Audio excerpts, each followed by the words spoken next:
As I look around our country today, there's one thing most people will all agree on, and we basically do not agree on anything. We can all agree that we have become a country of very angry people. You look around and Republicans are angry at Democrats, Democrats are angry at Republicans. Those who endorse some form of socialism are angry at capitalists. African Americans are angry at whites. And let's be honest, whites are angry at how they are portrayed by the African American community. In essence, we're living in the angriest of all times. But the longer that we allow anger to consume us, the greater the danger that will leave us very lasting scars. As we look around our workplace, our lives, it almost seems that everyone is also angry. They're angry about one thing or another. In our workplace, for example, our first reaction when something goes wrong is to get angry and do and say things that we later wish we could have taken them back. Yet, remember this, words once uttered are impossible to retract. As we look around our world today, there is so much hatred, division, are all logical outcomes of an angry society. So what do? Where will all this lead us to?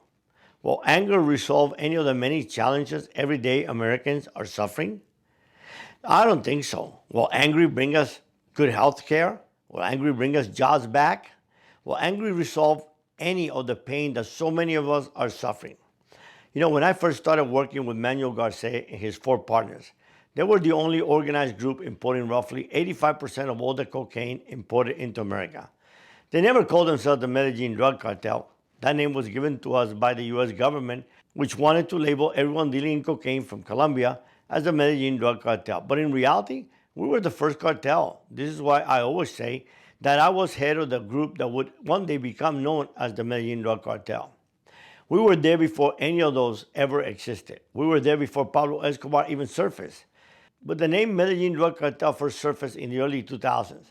The US government labeled Pablo Escobar as the leader, but the truth is that there were 5 major groups in Colombia at that time. Yes, at times they worked together, but for the majority, they were all independent. Pablo had his organization, Gacha had his, and every one of them had their own operation. They had their own distribution, their own suppliers, pilots, buyers, and even assassins. So how could a group so powerful that it brought an entire government down to its knees disappear in 10 to 15 years? One of the answers to me is anger. These were very powerful people, but instead of living in peace with each other, they were all very angry people. When you take a prideful person and give them a dose of anger, they become a horrific human being. You wonder what they had to be angry about. Was it because they would lose $1 million here or there? Surely not. They made that amount of money daily. God only knows what made each of them so angry. But it was their anger and their pride that prohibited them from forgiving anyone who trespassed or broke any of what they called their codes. There was no forgiveness. Money meant nothing to them. They made millions on a daily basis. However, they could not stand it when someone made them look bad and they got angry. They would fly off at the slightest provocation. It was that anger that brought about their demise. And then you begin to make decisions out of anger that one day you wish you would simply take back, but it's too late now. Words spoken can never be taken back. So as I look at those people that were very, very powerful and had everything that anyone ever dreamed of, and yet they were angry constantly, over what? God knows. But the truth was that if you look at the common denominator they all had, it was that they were angry, they were prideful. So if we are to create a mindset that will be able to allow us to conquer things that people just can't imagine we can conquer, a mindset that will say there is no fear, a mindset that does not recognize I can't, but says, how can I? One of the things that we have to do, on top of building very positive character traits, is to deal with those character traits that destroy any positive that we do. See, we can be very faithful, but if we're angry, it just goes away. We can be very loving, but with just 1 second of anger, it destroys all the love that we worked years to give.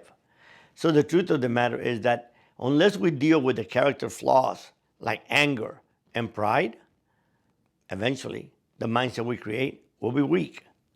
Look around you and look at those people that are in worst situations in life. Look at those people that you look around and say, wow, what cars, what house, what a beautiful family.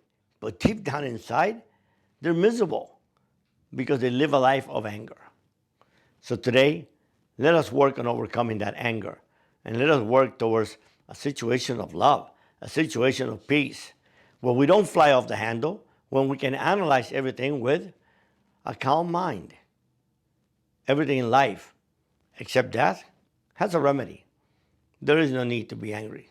God bless you.